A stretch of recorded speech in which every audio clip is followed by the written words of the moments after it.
day for the next sitting. The Clerk. Private Members' Business, Order Number 1, Return of Australian Troops from Afghanistan, resumption of debate on the motion of the member for Melbourne.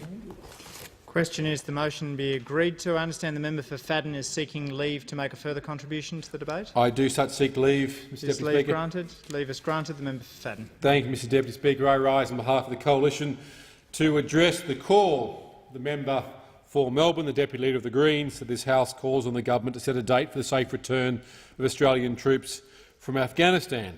Troops home by Christmas. It is a common call that we've heard before.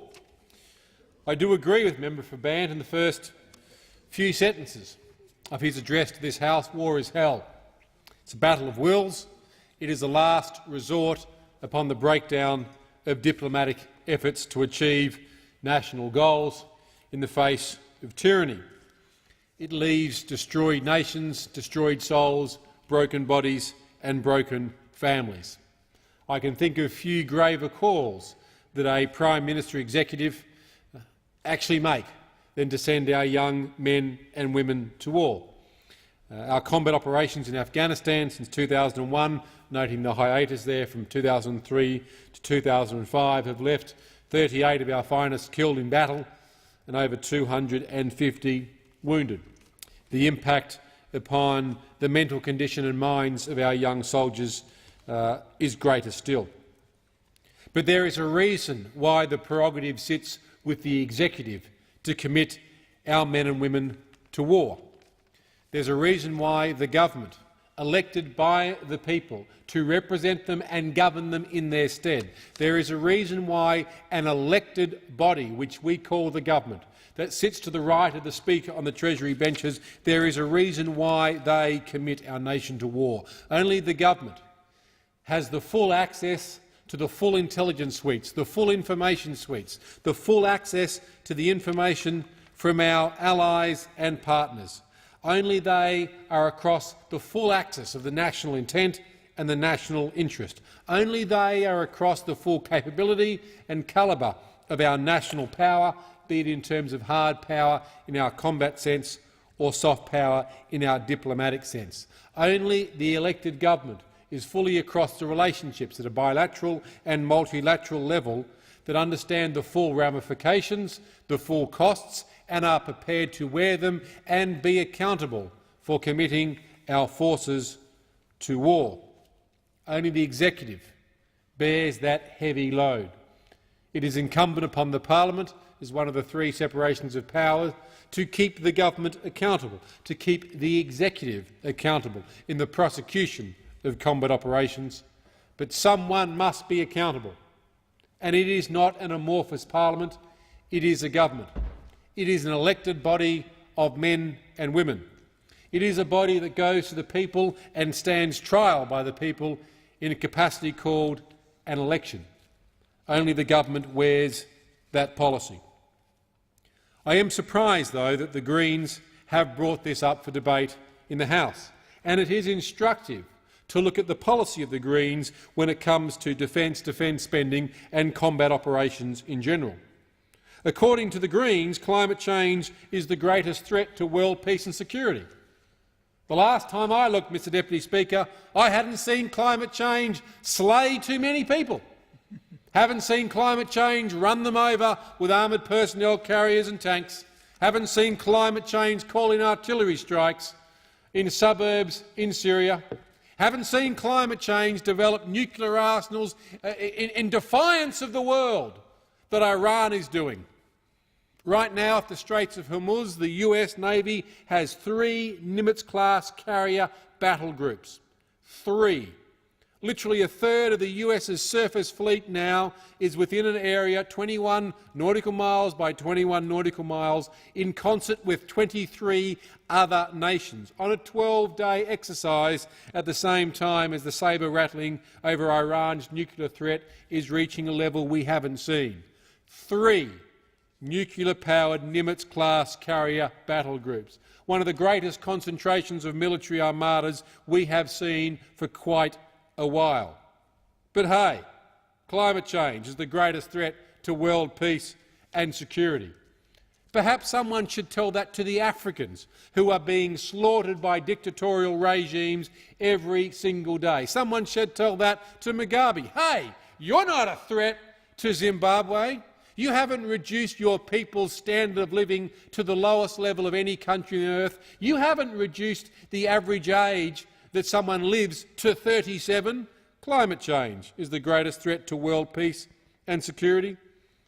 This is the Greens that believes in no US bases, that Australia should not allow any nuclear ships into our harbours, that we should dispense with bilateral defence arrangements and rest solely on multilateral arrangements, especially the United Nations.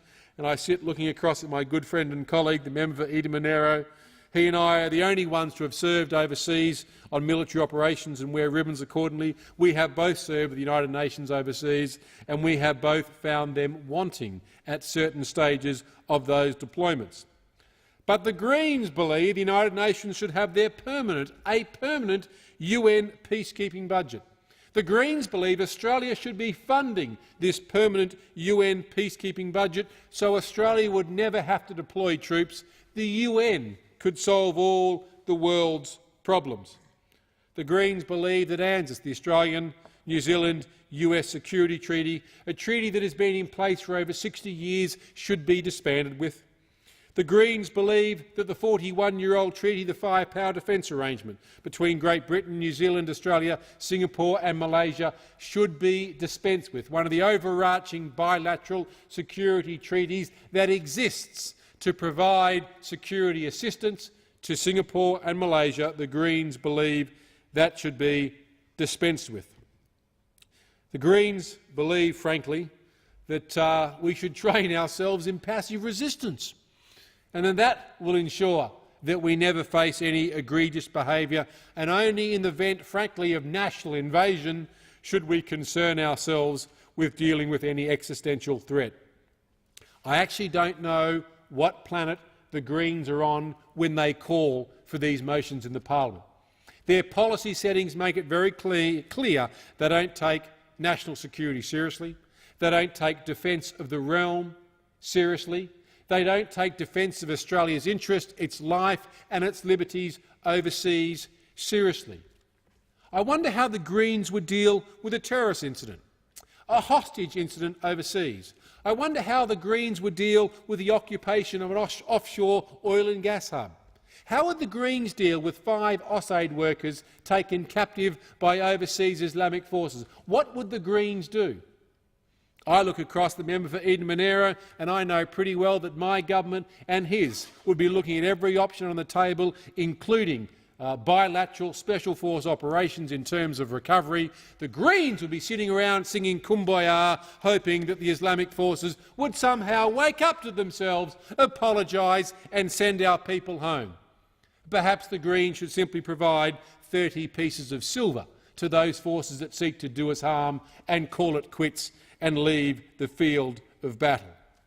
The motion is seriously not worth considering, Mr Deputy Speaker, because it is wider than simply setting a date for combat troops to come home.